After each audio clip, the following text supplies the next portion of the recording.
Hi, I'm David Gaffney and I was judged for the Bridport Prize for Flash Fiction in 2015, and I'm the author of several collections of flash fiction, a few novels and also a few short stories too. The first collection of flash fiction was called Sawn Off Tales, and then I published another collection called Aroma Bingo.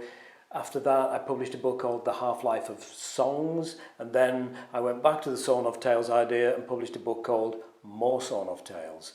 As well as flash fiction, I've published a couple of novels, Never Never, which came out in 2008, and a novel called All the Places I've Ever Lived, which came out in 2017. And my next publications include a graphic novel called Rivers, which comes out this year, 2021, and also another novel which is called Out of the Dark. I forgot to mention, I also produced a graphic novel in 2018 called The Three Rooms in Valerie's Head, and that was a collaboration between illustrator Dan Berry and included several pieces of what you might call flash fiction, blended together to make a whole piece. So that's me, and in a minute I'm going to give you an idea of what I think makes a good piece of flash fiction. I'm a writer who's written quite a lot of so-called flash fiction. I don't like the term myself too much, but I've written quite a lot of flash fiction, usually very short, usually around 150 words, often as much as 300, but very short stories. And I think I'll start with what I think a definition of flash fiction is. And I think flash fiction tends to be 500 words or lower. I mean, there are some people that push it to 1,000. Websites like Smoke Long Quarterly, for example, who publish very short fiction that can be read while smoking a single cigarette, which we don't encourage, by the way. But I feel 1,000 words is quite long, so I would tend to work around the 500 or lower side. And I think what characterizes flash fiction as opposed to a longer short story form, or as opposed to something like prose poetry, which might be its nearest cousin, is that flash fiction tends to be a compact story, everything in one place, and tends usually to be possibly linear, where something happens, something else happens, and there's some sort of an ending. It tends to have characters, which obviously poetry and prose poetry wouldn't necessarily have. It tends to take place in a definitive time and space, so it will have a setting. And also it would tend to have a point of view, which would be from one of the characters, I guess. And I know that sounds obvious when talking about narrative fiction, but when comparing it to prose poetry, you may not necessarily have a fixed point of view, or a point of view may well indeed be the poet's point of view. So I think there's something about a point of view, and there's something about a character, and there's something about a short story having some sort of development, some sort of even that classic thing you talk about with short fiction, inciting incident, conflict, some kind of resolution at the end, even if you can do it in really short fiction, an epiphany, some kind of explosion of emotion within the character that changes things. So I think that's what flash fiction ideally should be. And if you're writing flash fiction out there and thinking about entering it in competitions and thinking about getting it published, that's the kind of thing that most judges and most people working with flash film will expect. Some sort of narrative, some sort of setting, point of view, character, and something happening. So it's not just a description of a moment in time. What makes a good flash fiction? I'm going to talk you through a few of the tips that over the years I've written for flash fiction writers and that I use in workshops, that talk about some of the things to avoid and some of the things to look for in a good flash fiction. What I sometimes say about flash fiction is, imagine each story is a small machine, a little bit like I always talk about it being a bit like a motorbike, because a motorbike is a machine that you can walk around and look at and you can see every moving part. So if you always think about your flash fiction as being a small machine where you can change things, you can see everything, and you can see how each part has an effect on the other part. So that's what's interesting about flash fiction, and also why I like it, actually, because it means that you can tinker with these small machines, you can change them, you can rewrite them from different angles, different points of view. You can do all the type of things that to do with a big novel or 5,000 word story would be quite difficult, really, to take apart. You'd find that some of the things you take out might be load bearing and the whole novel falls apart. Flash fiction, you can experiment with all of that. That's the first thing I would say, but here's a few tips for you. First of all, what I do is I always write long.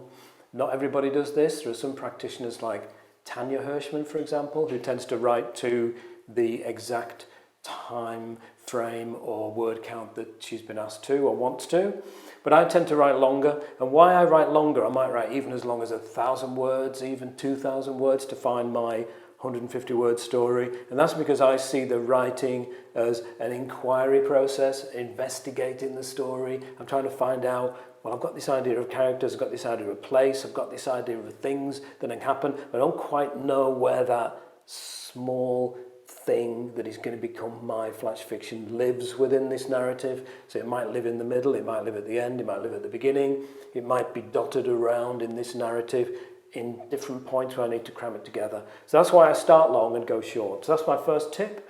The other tip I've got is, and this is a tip for a lot of narrative fiction, start in the middle, don't start at the beginning.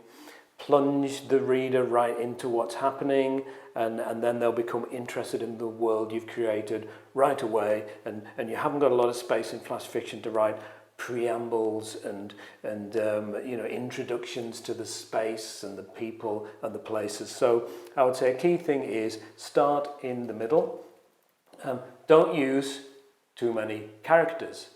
The other thing about flash fiction, it's very, very short. So if you start peppering it with 4 or 5 different characters, it'll be very difficult to move around in that cramped space of the flash fiction, remembering who people are, who's that, is that the person at the beginning, is that the person at the end? So try and avoid too many characters if you can.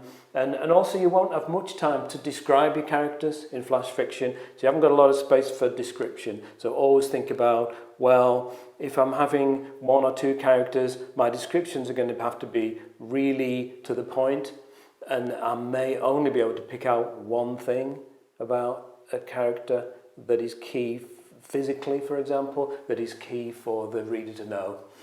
In some cases in flash fiction, because the reader is closing the gap a lot of the time, oftentimes you'll be able to do without a lot of description. And it's really interesting the way some readers will fill in a gap of that the writer has left and come up with their own image of a character based on the character's actions and what the character feels like to them, rather than how the writers describe them. First person is more flexible. If you're working from the point of view of I, it means practically you can have I, you can have he and she, you have 3 characters, and it's easy to tell who they all are. So that's another good tip.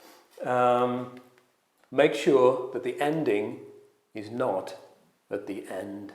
That's a really interesting approach if you can pull it off, because I think that's quite important with flash fiction, because there's a danger, because the form is so short, there's a danger that you get in there, tell a story, and you write out again, and because you've revealed everything at the very end, the reader hasn't had a chance to really live with that reveal and live with the information that you've put out there. So by putting in the ending in the middle, you can get that denouement there, and also you can give them a sort of softer landing as you leave the story, give them a little bit more information about what happens after this denouement. So I think it's a good idea to do that, and that also tips me into talking about punchlines. I would avoid a punchline ending, because a punchline ending, big crash and a cymbal, it's not an attractive trait for a piece of short fiction, I don't think. So I think, and there are a few of mine that maybe look a bit like that, but I'd prefer not to produce those sort of stories. So think about your ending. Your last line should not be the ending, but it should be the thing that really resonates and leaves the reader with a feeling, maybe not even a conclusion. Maybe they don't even know what the story means, but it's left them with something hanging. The story resonates and they continue thinking about it for a while after they've read the story. Just two or three more tips and then I'll leave you. Don't use too much dialogue. Think about working your title hard. That can do a little bit of work because you've got a short set of words there. So you might want to use that to give a key to the story, the title acting as a key that opens up the story in some ways. And the last thing I would say is make your last line ring like a bell. So that last line should be something really important. So what I've done there is talked you through what I think makes a good piece of flash fiction. It's going to have a really good title that does something for the story. It's going to have characters, place, linear narrative. It's going to have some sort of reveal or denouement, which is going to be in the middle, not at the end. It's going to have a great last line. And if I think, this is only my opinion, everybody has different ways of writing flash fiction, but I think if you follow those rules roughly, you might have a chance of writing a flash fiction that could well win you a prize or get you published somewhere, may even win you the Bridport prize. So that's it for me. As I say, I'm called David Gaffney and I've written several collections of flash fiction and novels, and you can check me out online. And thanks very much for Bridport for asking me to make this short film. Thank you.